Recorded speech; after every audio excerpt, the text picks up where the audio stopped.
Hello दोस्तों, आज हम लोग देखने जा रहे हैं एसएससी सीजीएल 17 सितंबर फर्स्ट शिफ्ट के लिए 25 मोस्ट एक्सपेक्टेड क्वेश्चन। तो दोस्तों, पहला प्रश्न क्या है आपका? पहला प्रश्न है, भूपेन हजारिका का संबंध किस राज्य से था? तो दोस्तों, भूपेन हजारिका का जो संबंध था वो असम राज्य से था। ठीक है दोस्तों। अब भूपेन हजारिका जी से कुछ महत्वपूर्ण बातें याद कर लेते हैं। जैसे इन्हें पद्म श्री कब मिला? 1977 ईस्वी में मिला। भारत सरकार द्वारा दिया गया चौथा सबसे बड़ा ये नागरिक सम्मान होता है। दूसरी बात, दादा साहब फाल्के पुरस्कार 1992 ईस्वी में दिया गया भारतीय सिनेमा में उनके योगदान के लिए। ठीक है दोस्तों। तो 1992 ईस्वी में इन्हें दादा साहब फाल्के पुरस्कार क्यों दिया गया था? भारतीय सिनेमा में उनके विशेष योगदान के लिए। तीसरा एक बात क्या, पद्म भूषण मिला, जो भारत सरकार द्वारा दिया गया सबसे बड़ा तीसरा नागरिक सम्मान होता है। ठीक है दोस्तों। संगीत नाटक अकादमी फेलोशिप 2003 में इन्हें प्राप्त हुआ। क्यों दिया जाता है? संगीत और नृत्य के क्षेत्र में उनके योगदान के लिए। ठीक है दोस्तों। अगला अगला बिंदु क्या है?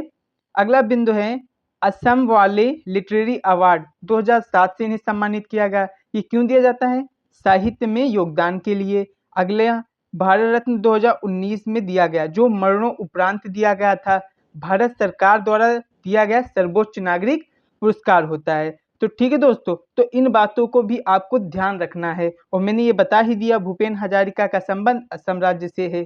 नेक्स्ट क्वेश्चन, अगला प्रश्न क्या है? अगला प्रश्न जानने से पहले कुछ असम के महत्वपूर्ण हम क्या देख लेते हैं? असम के हम देख लेते हैं नृत्य। ठीक है दोस्तों। जैसे बिहू हो गया। बिहू नृत्य किससे संबंधित है? असम का ये पारंपरिक नृत्य है, जो फसल कटाई के अवसर पर किया जाता है। ये तो सबको पता होता है कि ये असम का नृत्य है, पर रीजन क्या होता है ये बहुत कम लोगों को पता होता है। तो दोस्तों, जो फसल कटाई के अवसर पर किया जाता है, अंदर जाके एसएससी सीजीएल जो होता है प्रश्न पूछता है। अगला प्रश्न है झूमर नृत्य, ये किससे संबंधित है? ये भी असम का पारंपरिक नृत्य है। क्यों किया जाता है? जो चाय बागानों में काम करने वाले मजदूर होते हैं उनके द्वारा किया जाता है।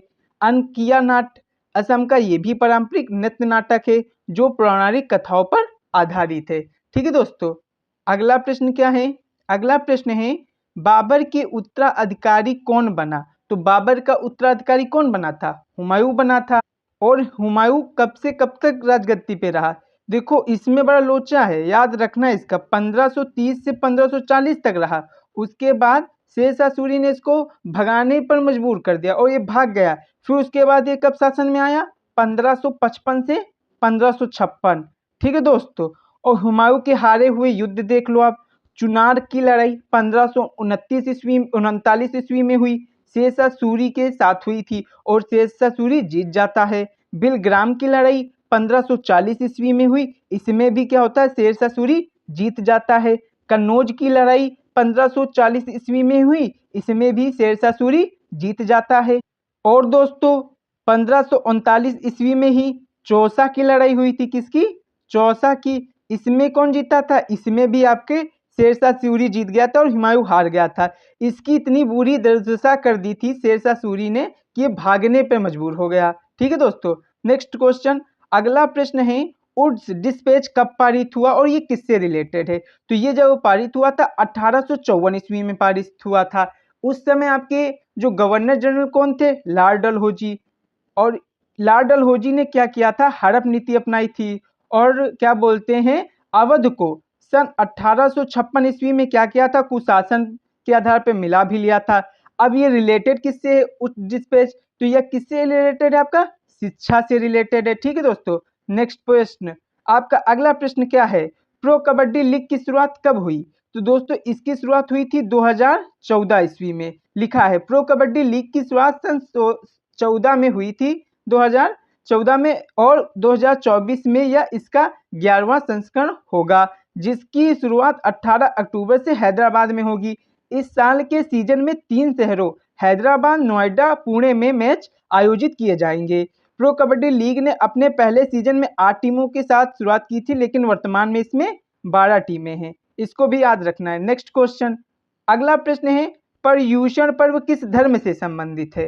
तो दोस्तों, इसका धर्म जो है जैन धर्म है। पर्युषण पर्व जैन धर्म का एक महत्वपूर्ण त्योहार है, जो आत्मचिंतन, आत्मशुद्धि और आध्यात्मिक विकास के लिए मनाया जाता है। यह त्योहार आमतौर पर अगस्त सितंबर माह में मनाया जाता है, जो हिंदू कैलेंडर के भाद्रपद मास के शुक्ल पक्ष में पड़ता है।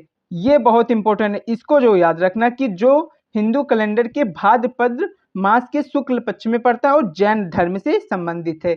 नेक्स्ट क्वेश्चन, अगला प्रश्न है, मुक्केबाजी संघ का अध्यक्ष 2022 में किसे बनाया गया था? तो ये बनाया गया था लवलीना बोरगोहेन को, ठीक है। और ये किस राज्य से संबंधित है? ये आपकी संबंधित है असम से, असम से, ठीक है दोस्तों। नेक्स्ट क्वेश्चन, प्रभा अत्रे से संबंधित, कि प्रभा अत्रे मतलब किससे संबंधित है, किस घराने से संबंधित है? पहली बात तो ये प्रभा अत्रे एक भारतीय शास्त्रीय गायिका हैं। वो किस घराने से संबंधित है? वो आपकी किराने घराने से ताल्लुक रखती हैं। उनके नाम पे 11 पुस्तकों का विमोचन करने का भी विश्व रिकॉर्ड है। और क्या बात है इनसे संबंधित, उन्होंने वर्ष 1991 में संगीत नाटक अकादमी पुरस्कार जीता था। उन्हें पद्मश्री 1990 में, पद्म भूषण 2002 में और पद्म विभूषण 2022 में दिया गया था। सबसे पहले कौन आता है? भारत रत्न, ठीक है। उसके बाद क्या आता है आपका? पद्म विभूषण। उसके बाद क्या आता है? पद्म भूषण। उसके बाद क्या आता है? पद्मश्री, ठीक है। नेक्स्ट क्वेश्चन, अगला प्रश्न क्या है? अगले प्रश्न पे जाने से पहले आप किराना घराने से संबंधित बातें ध्यान दे दें। यह अवध में स्थित है। इसके संस्थापक कौन थे? अब्दुल वाहिद खान जी, ठीक है। अगला प्रश्न क्या है?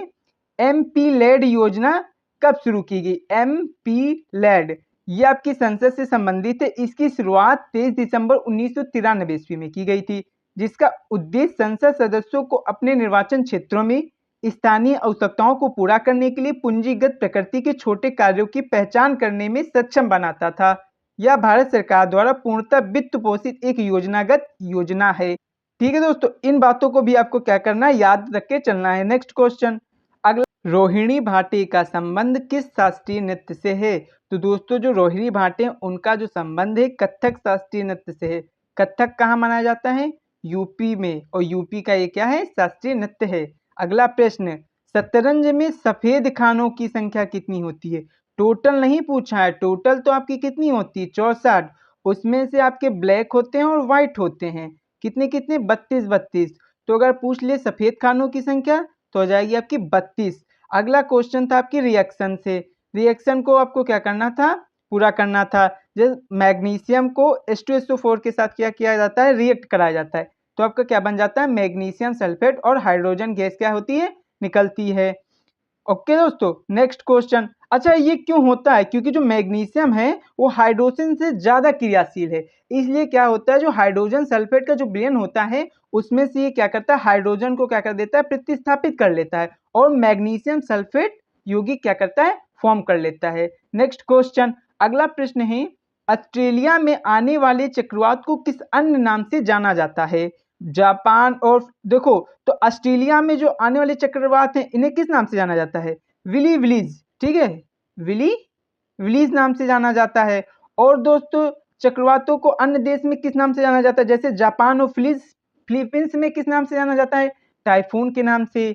भारतीय और दक्षिण प्रशांत महासागरों में इन्हें किस नाम से जाना जाता है? चक्रवाती के नाम से। और अटलांटिक महासागर में इन्हें किस नाम से जाना जाता है? हरिकेन के नाम से। अगला प्रश्न, अगला प्रश्न है, पीएम सम्मान निधि योजना में एक साल में कितने रुपये मिलते हैं? तो दोस्तों 6,000 रुपये की आर्थिक सहायता प्रदान की जाती है। यह राशि 3 किस्तों में उनके बैंक खातों में सीधे ट्रांसफर की जाती है। तो दोस्तों आपको पता होगा कि 6,000 रुपये आपको मिलते हैं 3 किस्तों में, मतलब 2-2 हजार की आपकी 3 किस्तें मिलती हैं। और इसकी स्टार्टिंग कब हुई थी? 2019 ईस्वी में। नेक्स्ट क्वेश्चन, अगला प्रश्न है, चुनाव आयोग की स्थापना कब हुई थी? तो दोस्तों जो चुनाव आयोग है इसकी स्थापना हुई थी 25 जनवरी 1950 ईस्वी को। इससे संबंधित अनुच्छेद कौन सा है? तो अनुच्छेद आपका 324 है। अगला प्रश्न, तो दोस्तों इसी के साथ वीडियो समाप्त होती है। वीडियो समाप्त करने से पहले मैं आपको कुछ महत्वपूर्ण अनुच्छेद बता दे रहा हूं, उन्हें ध्यान से देख लें। 52 अनुच्छेद आपके किससे संबंधित है? इसमें बताया गया कि आपका प्रेसिडेंट होगा। 53 में क्या है?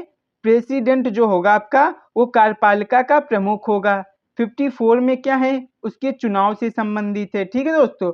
55 में क्या है कि उसकी जो प्रक्रिया होगी चुनाव की वो कौन सी होगी? वो होगी आपकी एकल संक्रमणीय अनुपातिक पद्धति। और दोस्तों 56 किससे है कि उसका अवधि कितनी होगी, कितने समय तक रहेगा, तो 5 साल के लिए। 57 में क्या है, पुनर्निर्वाचन से संबंधित है। 58 में क्या है, अर्हताएँ हैं।